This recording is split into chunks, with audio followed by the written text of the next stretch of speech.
جان گٹنبرگ 1400 to 1468 جان گٹنبرگ کو چھاپے خانے کا موجد قرار دیا جاتا ہے۔ اصل میں اس نے یہ کیا کہ پہلے سے زیر استعمال محترک چھاپے کو اس انداز میں بہتر بنایا کہ اس سے بڑی تعداد میں اور زیادہ درستگی کے ساتھ طباعت کا عمل ممکن ہوا۔ کوئی ایجاد مکمل طور پر کسی ایک ہی فرد کے ذہن سے برآمد نہیں ہوتی۔ ظاہر ہے کہ چھاپا خانہ بھی ایسی ہی ایک ایجاد ہے۔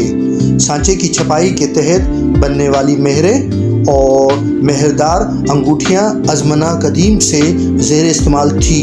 گٹنبرگ سے کئی صدیاں پہلے چین میں سانچے کی چھپائی کا طریقہ رائج تھا، جبکہ 868 عیسوی کے قریب وہاں طبع ہونے والی ایک کتاب بھی دریافت ہوئی ہے۔ مغرب میں بھی گٹنبرگ سے پہلے اس تمام عمل سے لوگ آشنا تھے۔ سانچے کی چھپائی سے کسی ایک کتاب کے بہت سے نسخے تیار کرنا ممکن تھا۔ اس طریقہ کار میں البتہ ایک قباحت تھی کہ ہر نئی کتاب کے لیے ہر بار لکڑی کے ٹکڑوں یا تختوں کا ایک مکمل نیا سانچہ تیار کرنا پڑتا تھا۔ بہت زیادہ تعداد میں کتاب چھاپنے کے لیے ہر طریقہ کار ناقابل عمل تھا۔ عموماً خیال کیا جاتا ہے کہ گٹنبرگ کی اہم ایجاد محترک سانچوں کا چھاپا خانہ ہے، جبکہ محترک چھاپا خانہ چین میں 11ویں صدی عیسوی کے وسط میں پیشیگ نامی ایک شخص نے ایجاد کیا تھا۔ اس کے حروف مٹی سے بنائے جاتے تھے جو پائیدار نہیں ہوتے تھے، تاہم چین اور کوریا کے افراد نے اسی میں بہتری کی کئی ایک صورتیں پیدا کیں۔ گٹنبرگ سے پہلے کوریا میں دھاتی حروف استعمال ہونے لگے۔ 15ویں صدی کے اوائل میں ہی کوریا کی حکومت چھپائی کے حروف کی تیاری کے لیے ایک بڑی صنعت کی داغ بیل ڈال چکی تھی۔ اس کے باوجود پیشیگ کے بارے میں یہ تصور کرنا بیجا ہوگا کہ وہ کوئی اثر انگیز فرد تھا۔ پہلی وجہ تو یہ ہے کہ یورپ نے محترک حروف طباعت کا طریقہ چین سے نہیں سیکھا، بلکہ اپنے طور پر اسے ایجاد کیا۔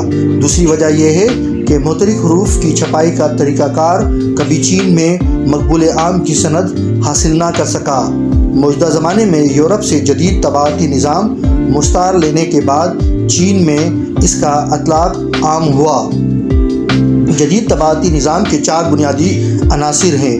اول، محترک حروف کا طریقہ کار جس میں حروف کو جوڑنے اور ترتیب دینے کا عمل شامل ہے۔ دوم، طباعتی مشین۔ سوم، عمدہ طباعتی روشنائی۔ اور چہارم، ایک عمدہ مواد یعنی کاغذ جس پہ چھپائی ہوتی ہے۔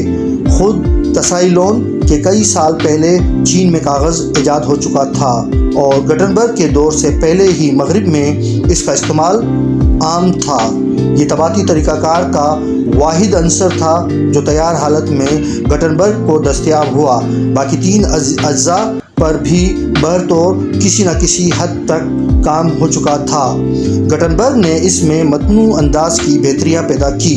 مثال کے طور پر اس نے حروف کے لیے ایک موزوں کھوٹ ملی دھات تیار کی۔ حروف کی ٹکڑیوں کو صحیح طور پر باہم مربوط کرنے کے لیے ایک سانچہ، چکناٹ والی طباعتی روشنائی اور طباعت کے لیے موزوں کل بھی تیار کی۔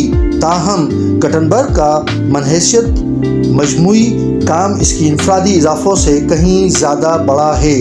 وہ اس لیے زیادہ اہم ہے کیونکہ اس نے طباعت کے تمام اجزاء کو مؤثر پیداواری نظام میں یکجا کر دیا۔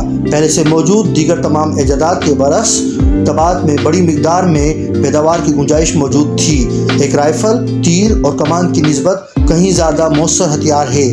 اسی طور پر ایک طبع شدہ کتاب ایک ہاتھ سے لکھی ہوئی کتاب سے کم دقی نہیں ہے۔ طباعت کا اصل فائدہ یہی پیداوار کے حجم میں اضافے کی صورت میں تھا۔ گٹنبرگ کی ایجاد کسی پرانے طریقہ کار کا احیاء نہیں تھی، نہ ہی یہ اضافوں کا ایک سلسلے کی صورت میں تھی، بلکہ یہ ایک مکمل پیداواری عمل تھا۔ 1400 عیسوی کے قریب جرمنی میں گٹنبرگ پیدا ہوا۔ طباعتی فن میں اس نے اسی صدی کے قریب وسط میں یہ اضافے کیے، جبکہ اس کا معروف کارنامہ گٹنبرگ انجیل تھی جو 1454 عیسوی کے لگ بھگ مینز میں ہی طبع کی گئی۔ تجسس کی بات یہ ہے کہ گٹنبرگ کا نام اس کی کسی کتاب پر درج نہیں تھا، نہ ہی اس کی انجیل پر، جبکہ اس میں کوئی کلام نہیں کہ یہ انجیل اسی کی بنائی ہوئی مشین پر طبع ہوئی تھی۔ یوں لگتا ہے کہ وہ اچھا کاروباری نہیں تھا۔ وہ اپنی ایجاد سے کبھی زیادہ دولت اکٹھی نہ کر سکا۔ وہ متعدد مقدمات میں گھر گیا، جن میں ایک مقدمہ اس کی اپنی مشین سے اپنی شراکت کار جان فوسٹ کے حق میں دستبردار ہونے کی صورت میں ہوا۔ وہ 1468 میں مینز ہی میں فوت ہوا۔ تاریخ عالم پر گٹنبرگ کے اثرات کا ایک خاکہ ہم بعد کے برسوں میں چین اور یورپ میں ہونے والی ترقی کے باہمی تقابل سے حاصل کر سکتے ہیں۔ گٹنبرگ کی پیدائش کے وقت دونوں علاقے ٹیکنیکل طور پر برابر ترقی یافتہ تھے، لیکن جدید طباعتی نظام کی ایجاد کے بعد یورپ کی ترقی میں بہت زیادہ تیزی آ گئی، جبکہ چین میں جہاں سانچے کی چھپائی کا طریقہ کار ہی بڑھتا جاتا رہا، ترقی کی رفتار نسبتاً سست رہی۔ اور یہ کہنا شاید ایک مبالغہ ہو کہ طباعتی ترقی ہی وہ اصل محرک تھا جس نے یہ امتیاز پیدا کیا۔ یہ ایک اہم سبب تھا۔ جدید زمانے کی انقلابی ترقیوں کو جاری کرنے میں گٹنبرگ کی ایجاد نے ایک اہم عنصر کی حیثیت سے اپنا کردار ادا کیا۔